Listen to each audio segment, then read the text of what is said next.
আসসালামু আলাইকুম প্রিয় চাকরি প্রত্যাশী ভাই বোনেরা, আশা করি আপনারা ভালো আছেন। বিভিন্ন জেলার সিভিল সার্জনের কার্যালয়ে স্বাস্থ্য সহকারী নিয়োগ পরীক্ষার প্রস্তুতির জন্য চূড়ান্ত সাজেশন 9 নিয়ে আজকে আলোচনা করব।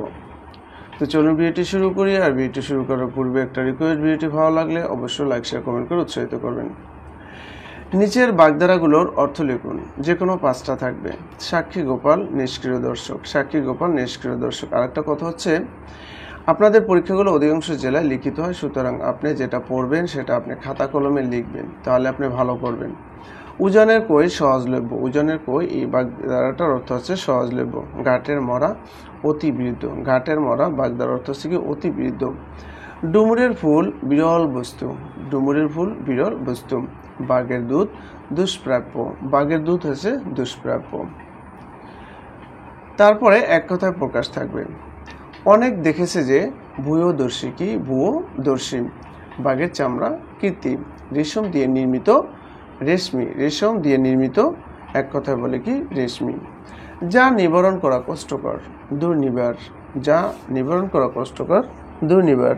যে মেয়ের বিয়ে হয়নি এক কথায় কি বলে অনুরা বলে। যে মেয়ের বিয়ে হয়নি অনুরা। সন্ধি বিচ্ছেদ করুন। সন্ধি বিচ্ছেদ মাস্ট থাকবে। মরুদ্যান মরুযোগ উদ্যান মরুদ্যান। পরিচ্ছদ পরিযোগ ছদ পরিচ্ছদ। প্রৌঢ় প্রযোগ উড় প্রৌঢ়।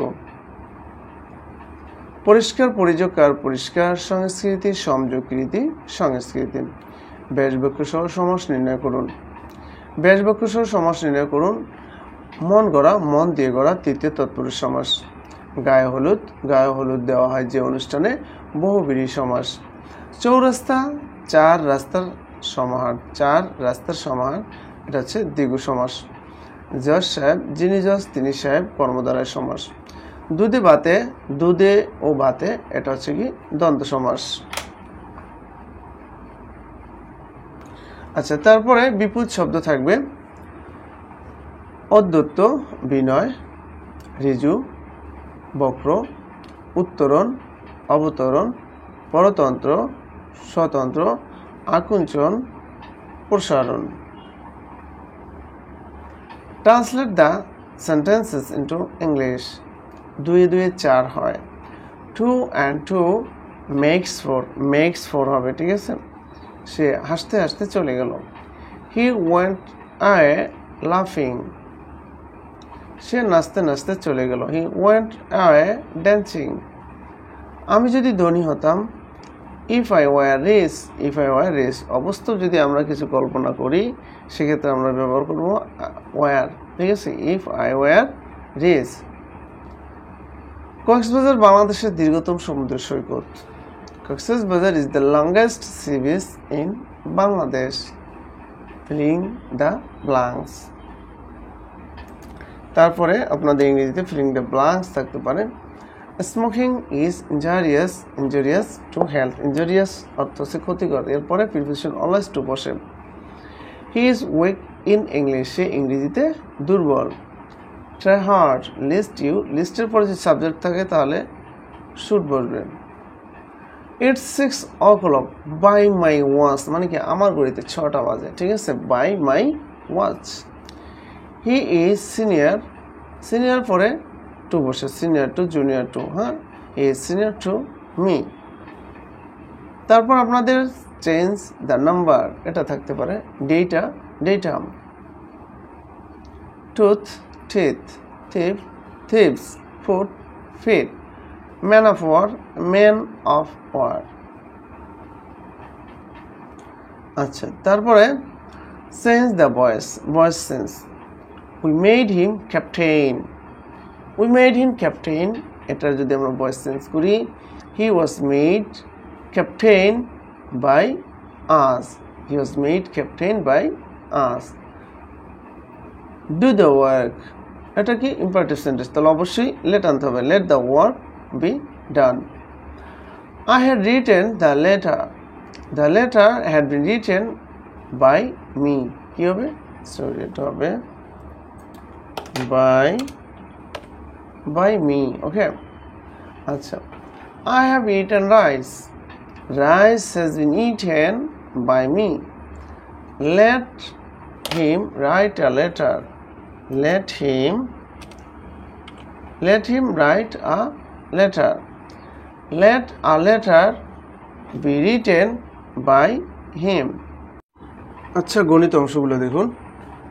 10 নম্বর আছে 1200 টাকা একটি নির্দিষ্ট হারে সরল মুনাফায় 5 বছরে মুনাফা আসলে 1575 টাকা হলে মুনাফার হার কত? খুবই সিম্পল একটা অঙ্ক।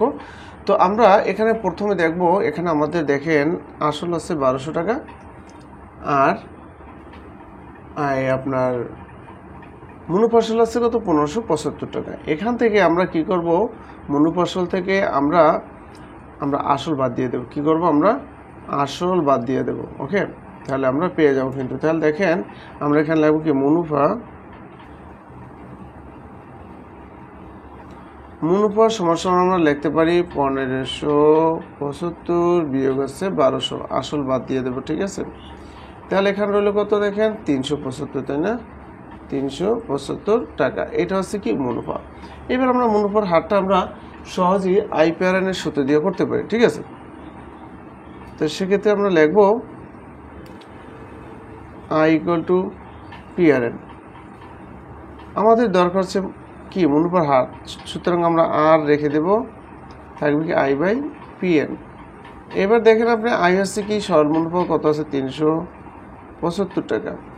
পি হচ্ছে মূলধন 1200 টাকা, আর এন হচ্ছে সময় কত বছর? 5 বছর, হলো 5। মুনাফার হারের জন্য আমরা 100 গুণ করে দেব। ওকে, এবার করে ফেলি। দেখেন তাহলে এই 200 নিয়ে আমরা এই 200 নিয়ে কাইটা শুরু করলাম। 5 দ্বারা কত পড়ে যায়? 5 × 7 = 35, থাকে কত? 2, 25, 5 × 5 = 25, 75। এবার আমরা কি করব? 75 12 দ্বারা ভাগ করে দেখি কত হয়। 12 ভাগ হচ্ছে 75, তাহলে এখন কত? 6 12 কত হয়? 72, থাকে কত? 3, দশমিক দিয়ে আনলাম আমরা 0, 12 × 2 = 24, থাকে কত? 6, দশমিক জোরে আমরা আরেকটা শূন্য আনতে পারি। 5 × 60, কি? 5 × 60, তাহলে আমরা পাইলাম কত? 6.25। উত্তর তাহলে আমাদের মুনাফার হার আছে 6.25%। আশা করি বুঝছেন। আমরা পরবর্তী গণিতে চলে যাচ্ছি। 11 নম্বর গণিতে বলা আছে যদি চিনির মূল্য 25% বৃদ্ধি পায় তবে চিনির ব্যবহার কত কমালে চিনি বাবদ ব্যয় বৃদ্ধি পাবে না। ওকে, তাহলে এই গণিতটা আমরা করতে পারি কিভাবে? দেখেন আমরা লিখব 25% বৃদ্ধিতে, একবারে শর্টকাটে আপনি করতে পারবেন। হ্যাঁ, আমি যে লজিকে 25% বৃদ্ধিতে বর্তমান মূল্য, কিসের? চিনির বর্তমান মূল্য। চাল থাকলে চালের বর্তমান মূল্য দিয়ে দেবেন। ঠিক আছে, তাহলে আমরা 25% বৃদ্ধিতে বর্তমান মূল্য,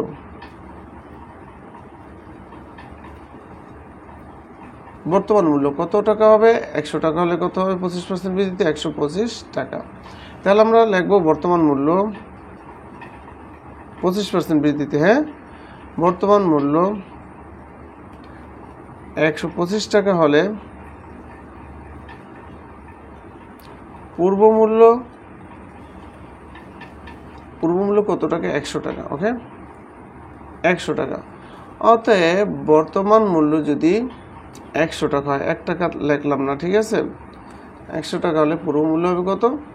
তাহলে 100, এই 100 উপরে চলে যাবে, এই হচ্ছে সেই 100, আর 125 যাবে নিচে চলে।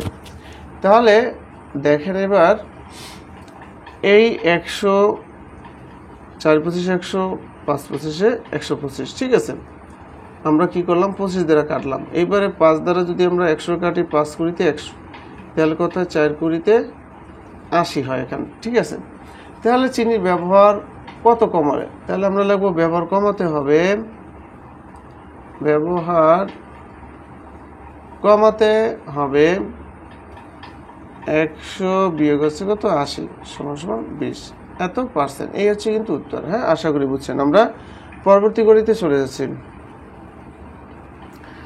এটা দেখেন একটা উৎপাদকের বিশ্লেষণ, এটা হচ্ছে মিডল টার্ম। আমি যদি এই গণিতটা একটু লিখে নিই, কি আছে? x² +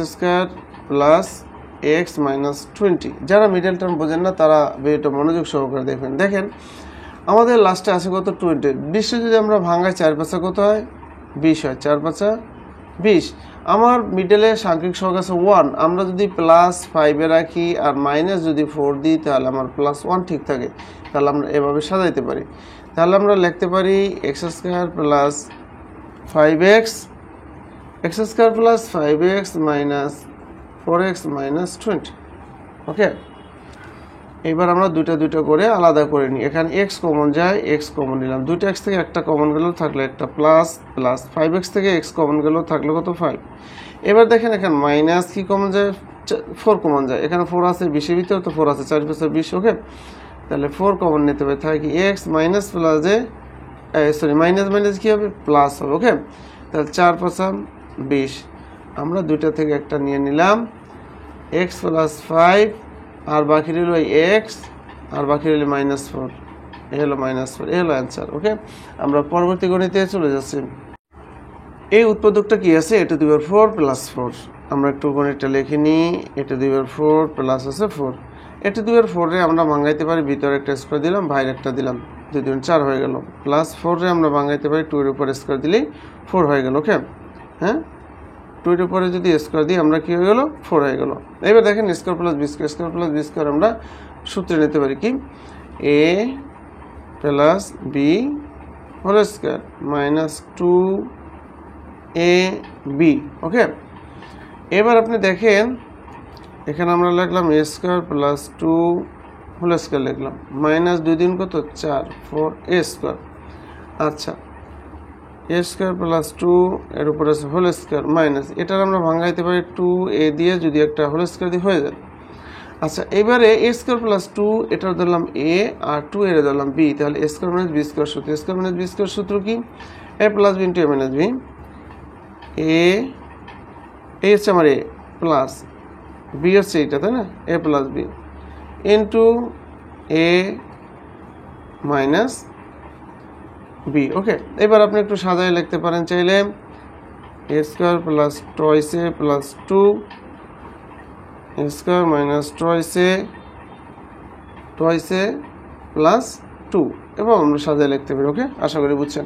আমরা পরবর্তী গণিতে চলে যাচ্ছি। এটা একটা মান নিয়ে দেখেন, মান নিয়েটা কি বলা আছে, a + b = 12, ab = 35 হলে a² + b² মান কত। তাহলে আমরা এটা একটু লিখতে পারি, দেওয়া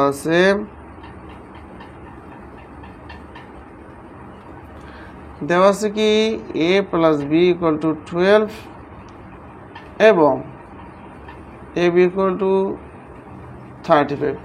আমাদের প্রদত্ত রাশি কি আছে সেটা একটু লিখে নিই। প্রদত্ত রাশি আছে a² + b²।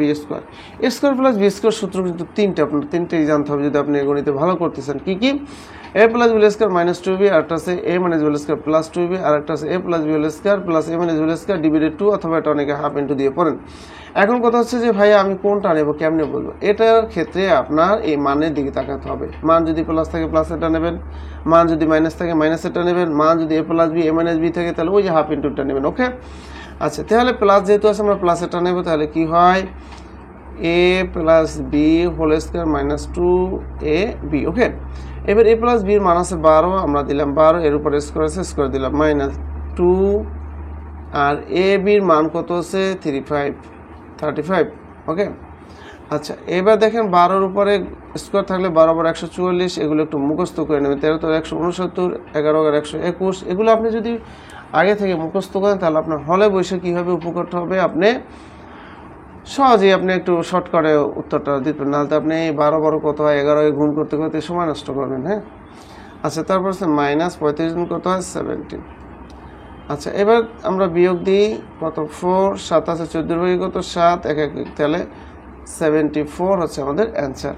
আচ্ছা, তারপর আপনাদের থাকবে 10টা বা 15টা বা 12টা সাধারণ জ্ঞান কিন্তু থাকবে। বাংলাদেশের সর্বোচ্চ বেসামরিক রাষ্ট্রীয় পুরস্কার নাম হচ্ছে স্বাধীনতা পুরস্কার। বাংলাদেশ সর্বোচ্চ বেসামরিক রাষ্ট্রীয় পুরস্কার স্বাধীনতা পদক কবে থেকে চালু হয়, 1977 সাল থেকে চালু হয়।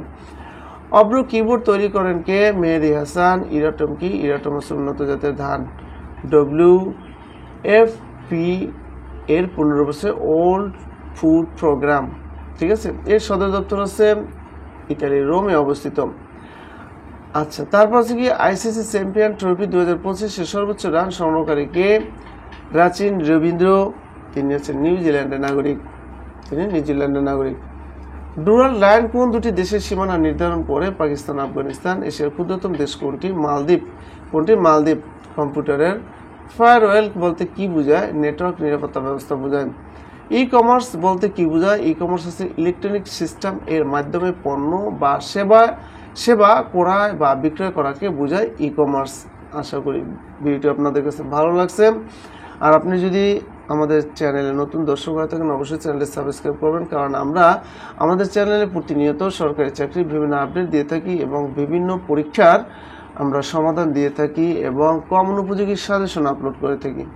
আর আপনাদের যদি কারো সাজেশন প্রয়োজন হয় লিখিত প্লাস এমসিকিউ, কারণ অধিকাংশ জেলার সিভিল সার্জনের কার্যালয়ে আপনার পরীক্ষাগুলা এমসিকিউ আকারে হয়, এই লিখিত আকার হয়, আবার কিছু কিছু এমসিকিউ আকার হয়। তাই আমার কাছে দুটো সাজেশনই আছে, যদি কারো প্রয়োজন স্ক্রিন দেওয়া হোয়াটসঅ্যাপ নাম্বারটা আমি এখানে লিখে দিলাম 01611357788। এই হোয়াটসঅ্যাপ নাম্বারে আপনি নক করবেন, ঠিক আছে?